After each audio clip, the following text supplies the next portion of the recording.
tipis saja, tidak turun. Ya, insya Allah sebentar kita akan menjelaskan, kita akan mendengar penjelasan Ustadz kita, Ustadz Ahmad Laude, mengenai situs-situs sejarah yang ada di sini. Kemudian yang kedua kita akan pergi ke Arafah. Ya, di Arafah itu ada namanya, ada yang tahu apa di sana? Jabal. Ya benar, ke Jabal Rahmah. Ya, kita akan ke Jabal Rahmah. Ada yang mau mendaki Bapak Ibu di sini? Insyaallah. Yang mau naik ke atas? Tinggi lah bisa. Dekat, ya bisa, tapi di sana itu banyak ini ya, banyak orang yang melakukan kesyirikan. Ya, itu jangan dicontoh di situ. Insya Allah kita udah pada paham ya. Banyak yang nulis nama, berdoa, sholat di sana. Padahal tidak dianjurkan oleh Rasulullah SAW. Kemudian selanjutnya kita akan melewati Masjid Namirah. Ya, Masjid Namirah itu ada di Arafah juga. Masjid itu setengahnya ada di Arafah, setengahnya di luar Arafah. Jadi ketika jamaah haji wukuf di Arafah, itu jika ingin berhati-hati jangan di Masjid Namirah itu, karena setengahnya berada di luar Arafah. Ya. Kemudian selanjutnya, oh iya, di Arafah itu sebentar kita kalau turun foto dulu bersama-sama. Setelah itu jangan ada yang tergiur dulu untuk belanja, karena kadang di situ banyak yang hilang, banyak yang nyasar. Ya, kita bawa ID card semua ya, pakai semua. Ya, insya Allah aman. Jadi nanti sistemnya kita turun dulu, jalan bareng-bareng, berfoto. Setelah itu nanti kita kasih waktu belanja. Ya mungkin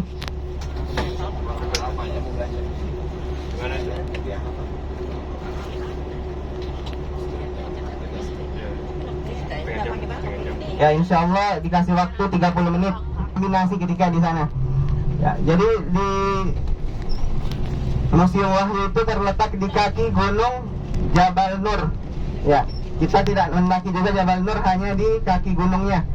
Ya, insya Allah di sana kita akan masuk ke museum, akan ada kita nonton bagaimana sejarah hijrah Rasulullah SAW ketika di Makkah dan di Madinah.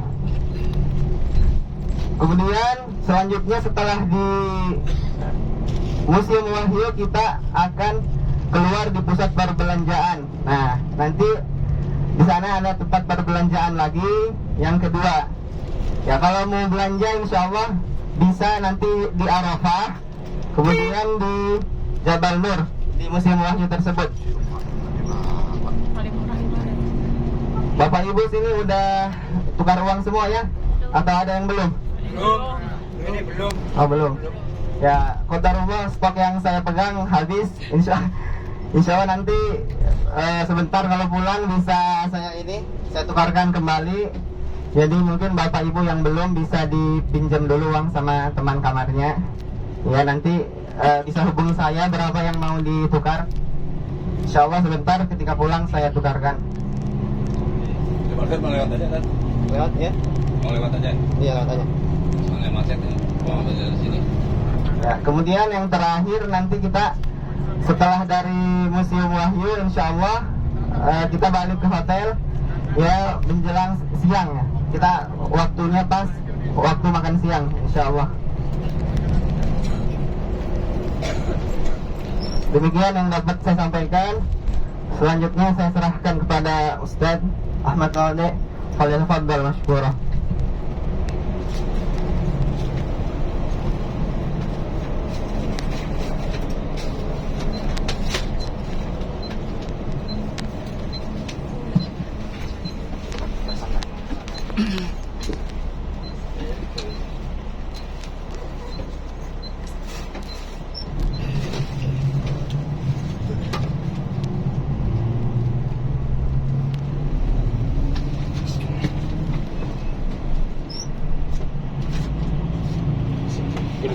Sandarnya di sini kita. Ya.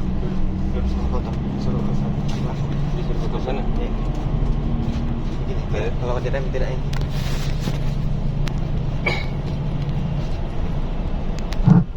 Assalamualaikum warahmatullahi wabarakatuh.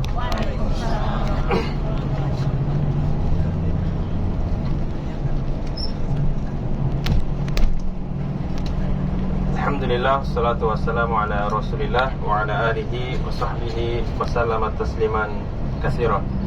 Alhamdulillah, kita semua telah mengerjakan ibadah yang agung, ibadah yang mulia, ibadah umroh yang telah kita nanti-nantikan bersama, ya. Jabal Sur.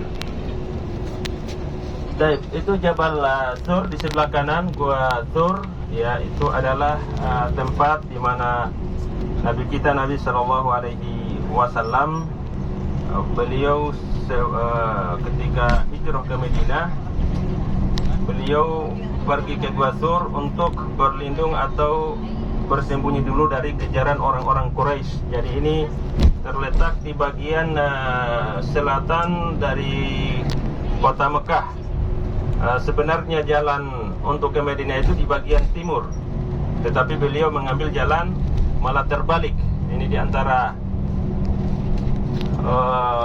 artinya strategi Nabi SAW untuk menyelamatkan diri. Beliau tidak mengambil jalan untuk menuju langsung ke Madinah, tetapi beliau mengambil jalan malah terbalik, ya, agar beliau kemudian bisa selamat dari kejaran orang-orang Quraisy. Ya, di sanalah beliau bersembunyi bersama Abu Bakar radhiyallahu taalaan, dan beliau alhamdulillah dengan izin Allah Subhanahu wa taala ya bisa diselamat dari kejaran orang-orang Quraisy. Dan alhamdulillah sekarang banyak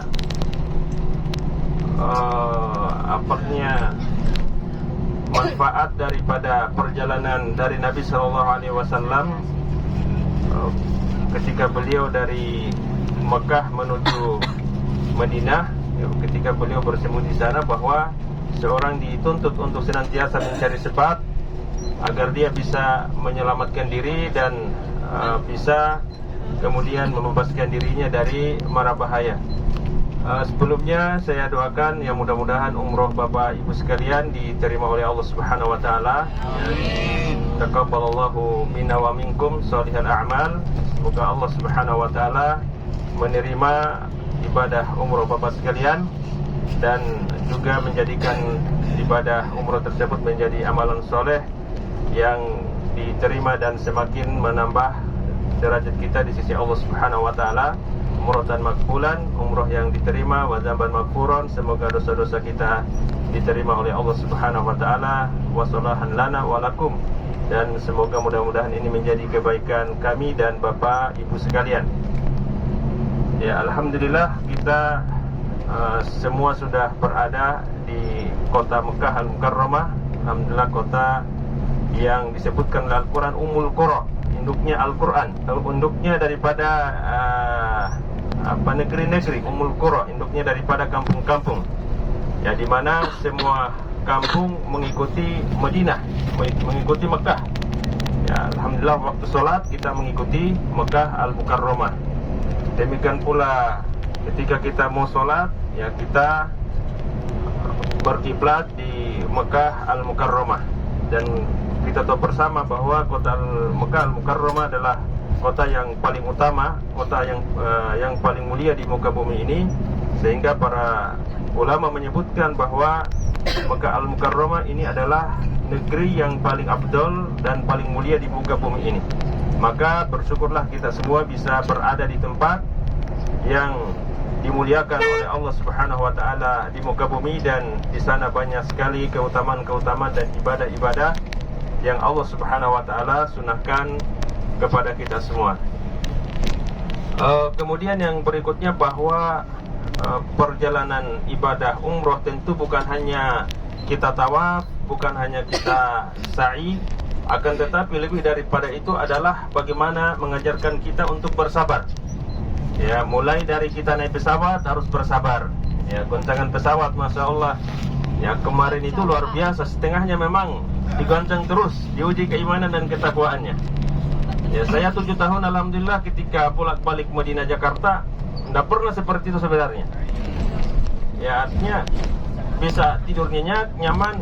Ya, kadang ada juga goyang tapi tidak seperti perjalanan kemarin.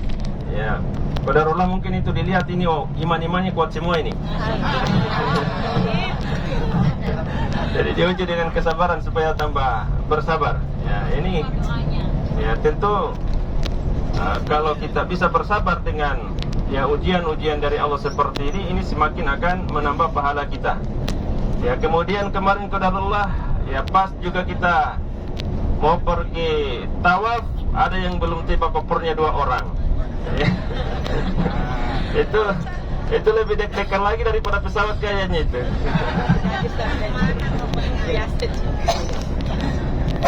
Ya alhamdulillah yang antar keliru. Ya, dia lihat kamarnya mungkin keliru, akhirnya dia simpan di kamarnya orang, di depan pintunya orang.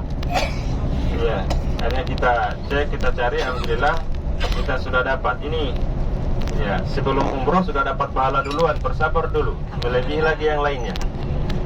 Ya, jadi perjalanan kita dalam umroh ini memang membutuhkan kesabaran. Ya, saya pun kemarin diuji juga, ternyata baru selesai umroh sama pergi ambil sendalku, panasnya kita injak, ternyata sudah diambil orang. Ya, baru kita beli, ya sudah diambil orang. Ya begitu kita, alhamdulillah di Masjidil Haram diambil, bukan di tempat lain. Diambil di Masjidil Haram, ya tinggal kita bersabar. Ya mudah-mudahan digantikan dengan yang lebih baik. Ya, ya baru sendal diambil. Ya, ya bukan, alhamdulillah bukan umur yang diambil, bukan ya, ujian yang lain yang lebih berat. Ya. Tapi kadang ya hal-hal yang semacam ini juga kita pedok ke dalam hati.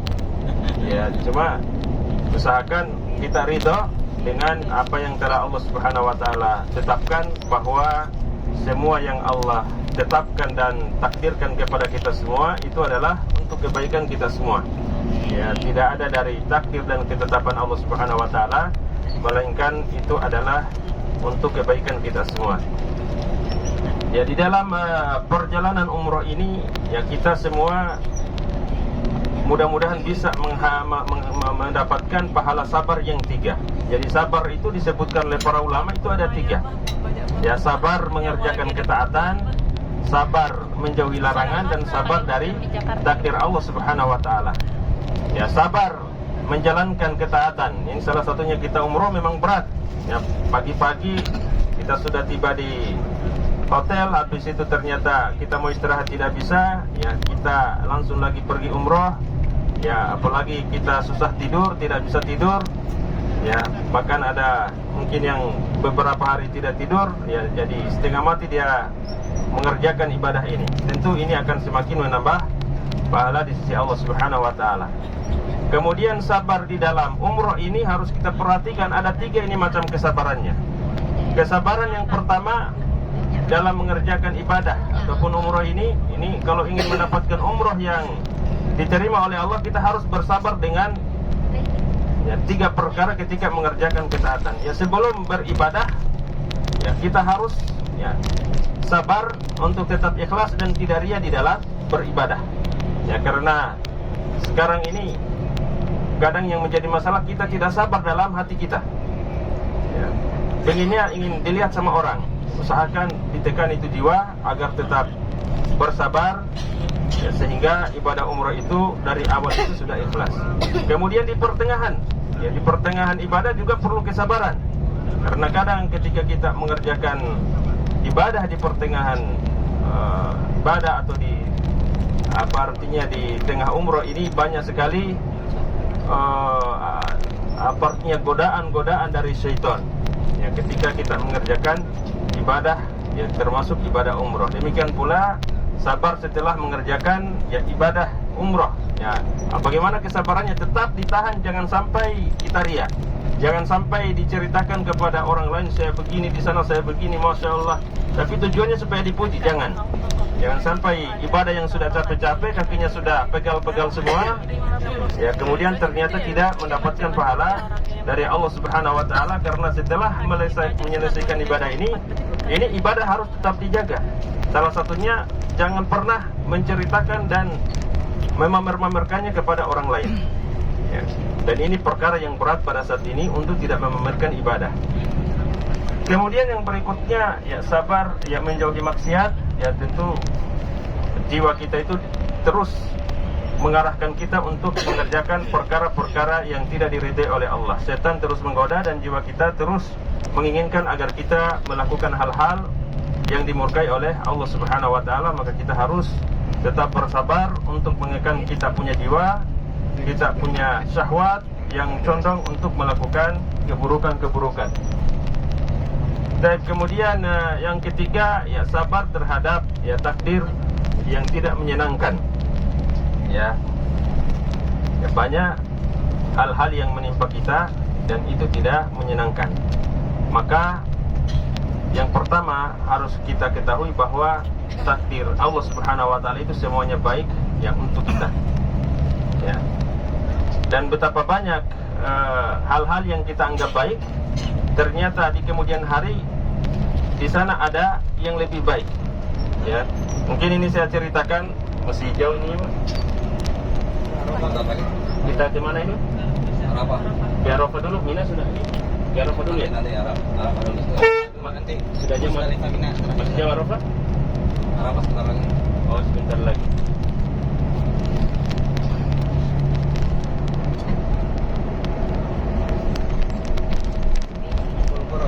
Nah, apa itu? Ya di sebelah kanan ada namanya Ummul Qura. Kampus Ummul Qura, ya tempat juga mahasiswa mereka belajar. Ini universitas ya Ummul Qura di sebelah kanan ya. Ini banyak dari berbagai negeri mereka datang belajar di tempat ini.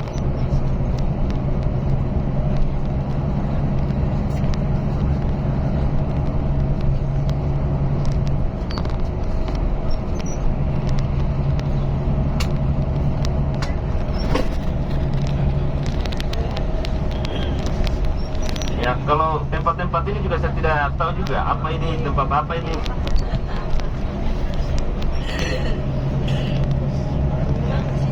Ya. Kampus barunya nih. Ini kampus baru Ummul Qura ternyata. Ya.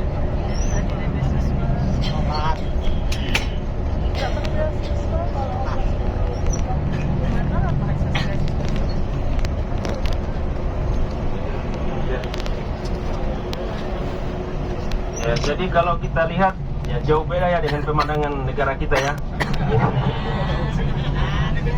Ternyata negara kita itu lebih indah.